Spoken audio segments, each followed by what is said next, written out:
Bonjour, aujourd'hui nous allons vous présenter notre secrétaire, Madame Natacha, qui travaille beaucoup pour nous.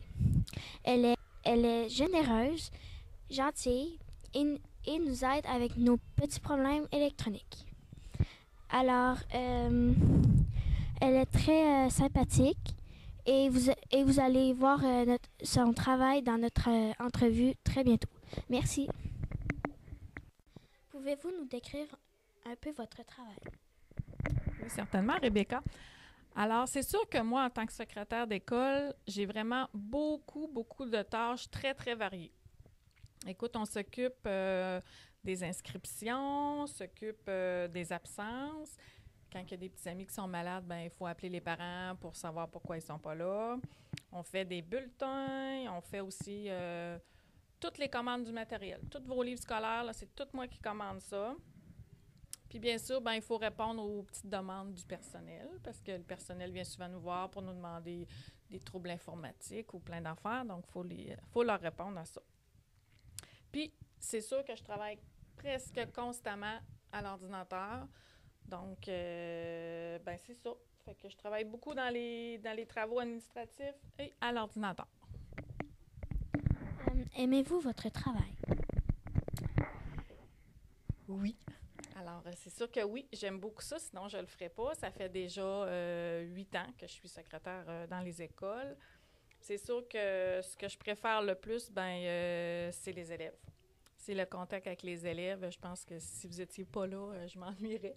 Donc, j'aime beaucoup être tranquille, mais j'aime bien là, la vie à l'école, là, ça bouge. Et puis, ayant un travail très diversifié, ben on ne fait jamais la même affaire. Puis, quand les petits amis viennent nous voir, on aime bien ça aussi. Quelles sont les qualités requises à prendre pour faire ce travail? C'est sûr qu'il faut être... moi, je pense que la meilleure qualité, il faut être très organisé.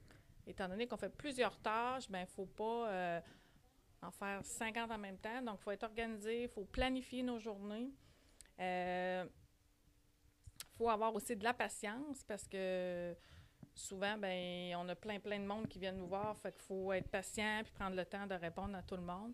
Puis, une autre chose qu'il faut aussi, c'est être de bonne humeur. Il faut avoir une belle attitude, finalement, étant donné qu'on répond aux parents, puis aux élèves, puis à plein de monde.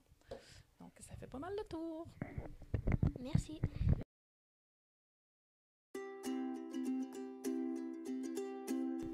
Bonjour, aujourd'hui nous allons vous présenter le directeur de notre école, M. Eric. Il travaille presque tous les jours pour notre réussite. Il est généreux, gentil, drôle et nous aide à régler nos conflits lorsqu'ils sont trop graves. Nous allons vous parler de son travail lors de notre entrevue. Merci.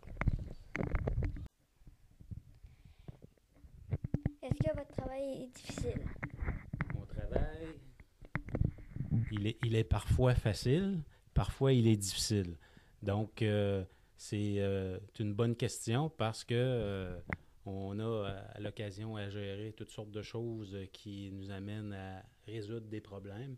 Mais en général, lorsqu'on aime son travail, au niveau de la direction, on est capable de résoudre les problèmes, mais ça prend un travail d'équipe et la collaboration de tout le monde. Ça va? Oui. Décrivez votre travail un petit peu. Pas trop. Mon travail consiste à faire la gestion des ressources humaines. On a également la gestion des ressources matérielles. On a aussi la gestion des ressources financières et nous avons également la gestion des ressources pédagogiques, tout ce qui touche l'enseignement et toutes les nouveautés qu'il y a au niveau du monde de l'éducation. Donc, c'est l'essentiel de ce qu'on fait et bien d'autres, bien sûr, mais si c'est un résumé, c'est ça que je peux identifier. Quelles sont les qualités requises pour faire ce travail? En premier, il faut être une personne très humaine. Faut avoir une excellente connaissance du monde et du milieu de l'éducation pour être capable de bien répondre à toutes les exigences qu'apporte ce travail-là. Il faut bien sûr aimer les enfants. Si on n'aime pas les enfants à la base, on n'aura pas une tendance à vouloir les aider. Hein?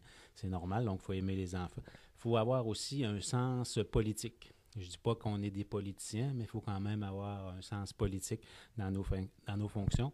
Et si j'en ajoute un dernier, là, pour faire un petit résumé, il faut être une personne qui est capable de bien communiquer, autant à l'oral qu'à l'écrit, et avec les relations avec les personnes, les élèves, les parents, aussi que le personnel. Ça vous va? Oui. Merci. C'est fini.